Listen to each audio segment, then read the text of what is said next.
இப்போ துலாத்தில் ஒருத்தர் பிறந்துட்டு லவ்வெல்லாம் எனக்கு கிடையாது அப்படின்னா பச்சை பொய்ய சொல்றாருன்னு அர்த்தம். துலாம் ராசிக்கு எது குரூஷியல்? சனி தசை தான். இந்த சனி தசை தான் மேக் ஆர் பிரேக் உன் லைஃப்.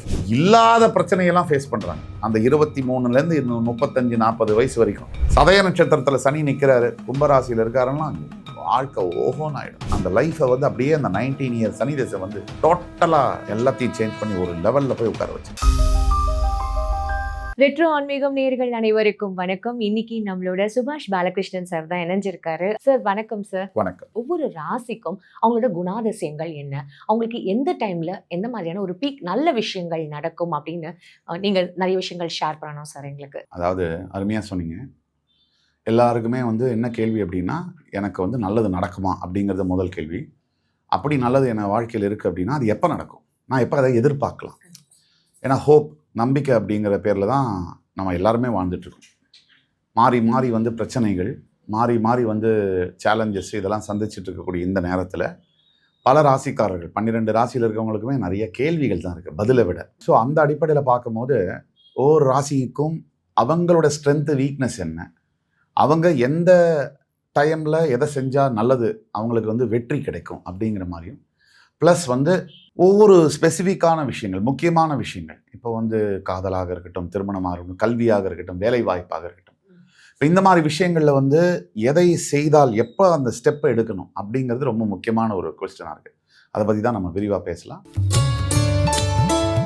சார், துலாம் ராசி எப்போதுமே அந்த தராசு மாதிரியே அவங்களோட வாழ்க்கையும் கரெக்டாக இருக்கணும் அப்படின்னு நினைக்கிறவங்க. ஸோ இவங்களுக்கு எப்படி சார் வரப்போகிற அந்த காலகட்டங்கள் எப்படி இருக்க போதும், முக்கியமாக இவங்களுக்கும் எந்த ஏஜில் அவங்களுக்கு அந்த உச்சம் அதெல்லாம் வந்து கரெக்டாக நடக்கும் அப்படின்றத நீங்கள் சொல்லணும் சார். எல்லாருக்குமே காதல் அப்படின்னு வரும்போது ஆப்வியஸ்லி இன்னொரு க்யூரியாசிட்டி டெவலப் ஆகும்ல சார். ஸோ கரெக்டாக நீங்கள் அதை சொல்லும்போது இன்னும் they'll be very happy sir. காதல் அப்படிங்கிறது முதல்ல க்யூரியஸாக தான் இருக்கும், அதுக்கப்புறம் ஃபியூரியஸாக இருக்கும். எப்படின்னா, காதல் அப்படிங்கிறது துலாம் ராசி அன்பர்களுக்கு சுக்கிரன் ஆட்சி பெறக்கூடிய மூலத்திரிகோணஸ்தானம். இப்போ துலாத்தில் ஒருத்தர் பிறந்துட்டு லவ்வெல்லாம் எனக்கு கிடையாது அப்படின்னா பச்சை பொய்ய சொல்கிறாருன்னு அர்த்தம். ஏன்னா துலாம்க்கு குணாதிசயங்கள் முதல்ல ஆரம்பித்தோம்னா 3 குணாதிசயங்களை சொல்லணும். உண்மையாக தர்மத்தின் வழியில் தான் நடப்பாங்க, எல்லாரையும் ஒரே மாதிரி பார்ப்பாங்க, தராசில் எப்படி சமமாக வச்சு பார்ப்பாங்க. பெத்த அப்பா, 3வது மனுஷங்க, கட்டின கணவன், யாராக இருந்தாலும் ரைட் அப்படின்னா கரெக்ட், தப்பு அப்படின்னா அது பின்னாடி இருக்கக்கூடிய அடையாளத்தை பார்க்க மாட்டாங்க. அதுதான் துலாம். கடினமான உழைப்பாளி 12 ராசியில். இவங்களை மாறி வந்து வேலை செய்ய முடியாது. என்ன ஒன்று, இவங்க வேலை செய்கிற பெனிஃபிட்டெல்லாம் மற்றவங்களுக்கு தான் போகுது, இவங்களுக்கு ஒரு பெனிஃபிட்டும் வர மாட்டேங்குது. பாசிட்டிவாக எடுத்திங்கன்னா துலாமில் நிறைய லவ், அன்பை வந்து மற்றவங்களுக்கு கொடுக்கக்கூடிய ஒரு ராசி. கொஞ்சம் எதில் மாற்றிக்கணும் அப்படின்னா செலவு பண்ணுறதுல மாற்றிக்கணும். கண்ணாடி முன்னாடி 50 மணி நேரம் அலங்காரம் பண்ணுறது துலாம் தான். அதாவது அந்த நெத்தியில் அந்த புருவத்தில் இந்த முடி எங்கே போய் இப்படி சாஞ்சிருக்கு, ஐயோ நான் வெளியே வர மாட்டேன், அவ்வளோ பர்ஃபெக்ஷனிஸ்ட்னு சொல்ல வரேன். இல்லை, அழகை ரொம்ப விரும்பி ரசித்து ஆராதிக்கக்கூடிய ஒரு ராசி, கலை நயம் உள்ள ஒரு ராசி. சினிமா துறை, பத்திரிகை துறை, சமூக வலைதளங்கள், இந்த மாதிரி எல்லா இடத்துலையும் வேலை வந்து செய்யறத விரும்பி செய்கிற பேஷனாக வச்சுருக்கக்கூடிய ஒரு ராசி. லவ் பண்ணாலும் ரசித்து பண்ணுறது, கல்யாணம் பண்ணாலும் ரசித்து பண்ணுறது, விவாகரத்து பண்ணாலும் ரசித்து பண்ணுறது. ஏன்னா துலாத்துக்கு வந்து எல்லாத்தையுமே வந்து ரசனை மயத்தோடு பண்ண தான் தெரியும். இது ஒன்று. சரி, துலாத்துக்கு வந்து காதலை பற்றி சொன்னோம். காதல்லாம் சர்வ சாதாரணமாக வரும் துலாத்துக்கு. காதலிக்கு ஸ்வீட்டாக லவ் பண்ணக்கூடிய ரொமான்டிக்கான பீப்புள் வந்து துலாத்தில் இருப்பாங்க. இந்த பல பேர் எதிர்பார்ப்பாங்க, பெண்கள்லையும் சரி ஆண்கள்லையும் சரி. இந்த காலத்தில் லவ்னா குட் மார்னிங், பிரேக்ஃபாஸ்ட் சாப்பிட்டீங்களா, லஞ்சு சாப்பிட்டீங்களா, ஈவினிங்கில் டின்னர் சாப்பிட்டீங்களா, இப்படியெல்லாம் வந்து 4 நாள் இருந்துச்சுன்னா அடுத்தவனுக்கு கடுப்பாயிரும், போர் அடிச்சிடும். இன்றைக்கி வந்து ஒரு ஆணும் சரி ஒரு பெண்ணும் சரி கிண்டல் பண்ணி காதலிக்கிறவங்க ரொம்ப நெருக்கமாக காதலிக்கிறாங்க. அது ஒரு மாதிரி சதாய்க்கிறது, ஒரு மாதிரி கிண்டல் பண்ணுறது, கலாய்க்கிறது, ஒரு மாதிரி வித்தியாசம் இல்லாமல் பேசுறது, இப்படி தான் வந்து 2 பேருக்குமே பிடிச்சிருக்கு. அப்படி தான் பண்ணுறாங்க. ரொம்ப ஃபார்மலாக இருக்கக்கூடிய ஒய்ஃபாக இருந்தாலும் சரி, கணவனா, நான் சொல்கிறதெல்லாம் கேட்குற ஒரு மனைவினா அவளோட 1 மாதம் மேலே வாழ முடியாது. 2 சண்டை போடணும், அசிங்கமாக 2 பேசணும், 2 இழுத்து வச்சு அடிக்கணும், இப்படி இருந்தால் தான் அது குடும்பமாகவே இருக்கும். இல்லாமல் வந்து எந்நேரமும் வந்து தங்களுடைய ஆணைக்காக காத்து கொண்டிருக்கிறேன் நாதா, நீங்கள் சொல்லுங்கள், நான் அதை நிறைவேற்றுகிறேன் அப்படின்னா ஆம்பளை ஓடி போயிடுவேன். காலத்துடைய மாற்றம் என்பது நமக்கு தெரியாமல் மாறுறது தான். நமக்கு சொல்லிட்டு கதவை தட்டிட்டு இன்விடேஷன் கொடுத்துட்டுலாம் மாற்றாது. சிடி வந்தது 96ல், யாருமே எதிர்பார்க்கல. அப்புறம் எல்லாரும் எதிர்த்தாங்க. கம்ப்யூட்டர் வந்தது, எங்கள் வேலையெல்லாம் போயிடுனாங்க. அந்த கம்ப்யூட்டர் தான் 10 லட்சம் பேருக்கு வேலை கொடுத்தது. அப்படி கால மாற்றங்கள் வந்துட்டே இருக்கும். துலாம் என்பது ரசிக்கிற தன்மையுடைய ஒரு ராசி.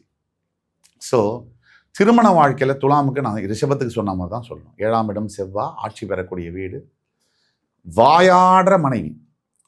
அந்த வார்த்தையாலேயே இன்னைக்கு நம்ம புரிஞ்சுக்க வேண்டியது என்னன்னா, நான் ஒரு ஆண் அப்படிங்கிறதுனால இதெல்லாம் நான் பேசுறேன் அப்படின்னு பல பேர் நினைப்பாங்க. உண்மையிலே இல்லை. பாலினத்திற்கு அப்பாற்பட்டு ஆணோ பெண்ணோ உண்மை என்னவோ அதை பேசணும். சமுதாயம் நல்லா இருக்கணும்னா உண்மையை பேசணும். பெண்கள்லாம் எனக்கு ஒன்றும் விரோதியும் கிடையாது. நான் பெண்கள் மேலே அதிக விதமான மதிப்பும், எனக்கு தாய், எனக்கு 2 குழந்தைகள் எல்லாமே பெண்கள் தான். நான் சொல்ல வர்றது என்னன்னா, இன்னைக்கு பெண்கள் ஆண்கள் மேலே தொடுக்கிற ஒரு போர், வார் மாதிரி தான் அதை பார்க்குறேன். ஏன்னா சட்டத்தை தனக்கு சாதகமாக பயன்படுத்தி கொண்டு, இல்லை எமோஷ்னலாக ஒரு ஆணை ட்ரௌமேட்டிக்காக பண்ணி ரொம்ப மேனிப்புலேட் பண்ணுறது, டிசப்டிவாக பேசுறது, உள்வாங்கிறது, பின்னாடி அந்த ஆணை கசக்கி டிஷ்யூ பேப்பர் மாதிரி தூக்கி போடுறது, இதெல்லாம் தனிப்பட்ட தார்மீக அடிப்படையில் பார்க்கும்போது கொலைக்கு மேலே உள்ள குற்றங்களாக தான் நாம் பார்க்க முடியும். ஏன்னா ஒரு உயிரோடு இருக்கக்கூடிய மனுஷனை, ஏன்னா வாயாடுற மனைவின்னா என்னன்னா துலாத்துக்கு நீங்கள் நல்லா புரிஞ்சுக்க, ஒரு ஆம்பளைக்கு பெண்ணுடைய உலகம் என்பது வேறு, பெண்ணுடைய உலகம் என்பது வேறு. இப்போது வேலைக்கு போயிட்டு வர ஆம்பளை 30 நாள் போய் அவமானப்பட்டு, அசிங்கப்பட்டு, கையை கட்டி வாயை கட்டி சம்பாதிச்சு கொண்டு வரான்னு சொன்னால் அது ஜோக் இல்லை. ஈஸியாக சொல்லிடுவாங்க, இது ஒரு கடமை தானே. ஆக அது ஒரு ஜோக் இல்லை. நீங்கள் ஆண் என்ன பண்ணுவாங்கன்னா, அந்த மனைவி பேசக்கூடிய மனைவியில் அப்படியே கொத்தி கொத்தி சாப்பிடுவாங்க. இந்த வார்த்தையாலேயே அப்படியே. சார் நீங்கள் சொல்கிறது பார்த்தா துலாமுக்கு அப்படி தான் அமையும். 7ஆம் இடம் செவ்வாயாச்சே, மூலத்திரிகோண ஸ்தானமாச்சே செவ்வாய்க்கு. பல துலாம் ராசியில் இருக்கக்கூடிய ஆண்களுடைய மனைவிகள் வெர்பல் டார்ச்சர் கொடுக்கறது. இப்போ விமனுக்கு ஒரு பிரச்சனை தீரவும் கூடாது, அது அப்படியே இருக்கணும் எக்ஸிஸ்டிங்காக, ஆனால் அது பிரச்சனையும் வரக்கூடாது. இது ஒரு குழப்பமான சூழ்நிலை. இப்போ ஆண்களுடைய வேர்ல்டில் இருக்கு இல்லை, நான் எஸ்ஜே சூர்யா இல்லை, இருக்கு ஆனால் இல்லை, இப்படி தான் ஆண்களுடைய இதில் இருக்கும். பெண்களுடைய சூழ்நிலை தான் இருக்கு ஆனால் இல்லை அப்படின்னு தோணும்.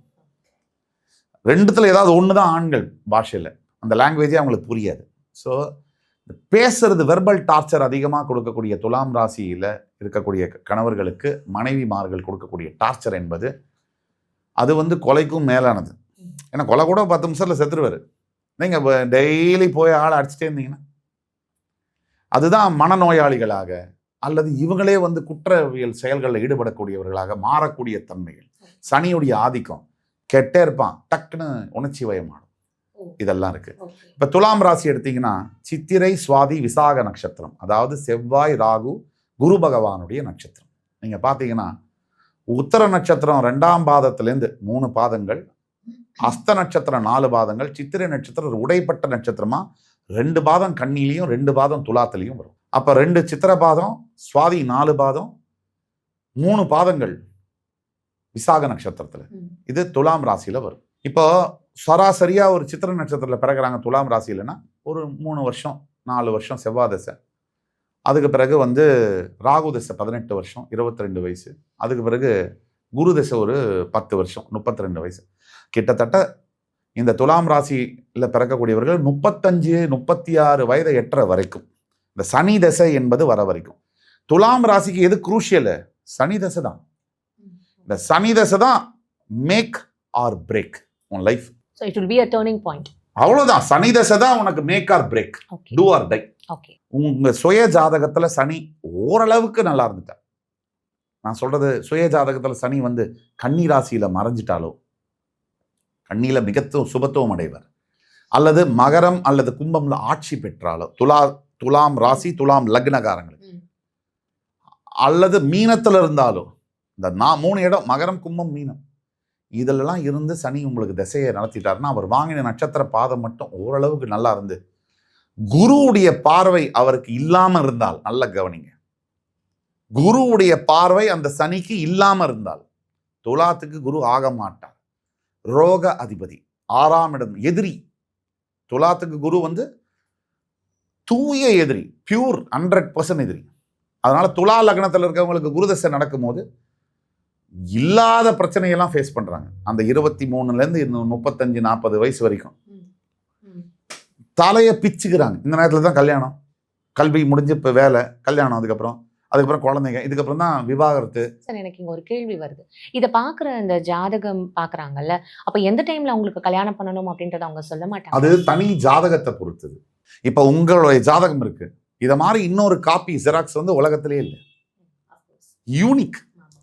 அப்படி ஒவ்வொரு ஜாதகத்துல பேசக்கூடிய விஷயங்கள் 1,00,000 இருக்கு. அதனால அதை ஸ்பெசிஃபைடா ஜென்ரிக்கா நம்ம சொல்ல முடியல. ஆக துலாம் ராசியில் இருக்கக்கூடியவர்களுக்கு இந்த மாதிரியான யோகங்கள் 36 வயசுக்கு பிறகு சனி தசை மட்டும் ஓரளவுக்கு, சனி வந்து ஓரளவுக்கு, ராகு பாதம் வாங்கிய சனி தசை ஃபர்ஸ்ட் கிளாஸா இருக்கும். இதுல கும்ப சனி மட்டும் கொஞ்சம் கேர்ஃபுல்லா இருக்கணும், ஓரளவுக்கு கேர்ஃபுல்லா இருக்கணும். ஆனால் கிட்டத்தட்ட மகரம் கும்பத்துல கூட சில நட்சத்திரங்கள், அவிட்டம், சதயம், பூரட்டாதி நட்சத்திரங்கள், இதுல அவிட்ட நட்சத்திரம் தவிர்த்து சதயம் பூரட்டாதி ரெண்டும் ஓகே தான். செவ்வாய் நட்சத்திரத்தை தவிர்த்து சதயம் பூரட்டாதி நட்சத்திரங்கள்ல கூட பரவாயில்ல. சதய நட்சத்திரத்துல சனி நிற்கிறாரு, கும்பராசியில் இருக்காருன்னா வாழ்க்கை ஓஹோன்னு ஆயிடும். ஏன்னா அந்த லைஃபை வந்து அப்படியே அந்த 19 இயர் சனி தசை வந்து டோட்டலா எல்லாத்தையும் சேஞ்ச் பண்ணி ஒரு லெவல்ல போய் உட்கார வச்சிடும். இது வந்து இருக்கு. இது துலாம் ராசி. துலாம் ராசிக்கு திருமண வாழ்க்கை நான் சொல்லிட்டேன், பெரும்பாலும் சோபிக்கிறது இல்லை, ஜெயிக்கிறது இல்லை, அதில் மிகையாகாத நம்ம சொல்றது. அதே மாதிரி பரிகாரம் அப்படின்னு எடுத்தோம்னா துலாம் ராசி நேயர்களுக்கு ரொம்ப முக்கியமான பரிகாரம், தன இடைக்கு ஏற்ற மாதிரி குருவாயூர் ஸ்தலத்தில் துலா பாரம் கொடுப்பது. உப்பையோ அல்லது மிளகையோ துலா பாரமாக தன்னுடைய இடைக்கு ஏற்றா போல கொடுக்கறது, குருவாயூர்ல கொடுக்கறது. இந்த மாதிரியான விஷயங்கள் செய்யும் போது அந்த ராசிக்காரர்களுக்கு வந்து அமோகமான ஒரு வெற்றி இருக்கும். உண்மையாவே இந்த ஒவ்வொரு ராசிக்கும் அவங்களோட தன்மைகள் என்ன, அவங்க எப்படி அதை மாத்திக்கணும் அப்படின்றத ஜோதிட ரீதியா தாண்டி சைக்கலாஜிக்கலா நிறைய விஷயங்கள் வந்து இன்னைக்கு சொல்லியிருக்கீங்க. மக்களுக்கு எளிதெல்லாம் அது வந்து புரியற மாதிரியும் நீங்க நிறைய விஷயங்கள் ஷேர் பண்ணியிருக்கீங்க. உங்க நேரத்துக்கும் உங்களோட கருத்துக்கும் ரொம்ப நன்றி சார். நன்றி. வணக்கம். வணக்கம். இந்த வாய்ப்பை கொடுத்த ரெட்ரோ ஆன்மீகம் நேயர்களுக்கு நான் மிகவும் கடமைப்பட்டிருக்கிறேன். இந்த ப்ரோக்ராம் உங்களுக்கு பிடிச்சிருக்கும்னு நம்புகிறோம். எல்லா பரிகாரங்களும் உங்களுக்காக ஸ்பெசிஃபிக்காக சொல்லப்பட்டது. அதனால் அனைத்து நேயர்களும் இதன் மூலியமாக பலன் பெற வேண்டும். எல்லாம் வல்ல முருகப்பெருமான் அனைத்து ராசியினரையும் ஆசீர்வதித்து நல்ல வாழ்க்கையை வழங்க வேண்டும் என்று சொல்லி விடைபெறுகிறேன்.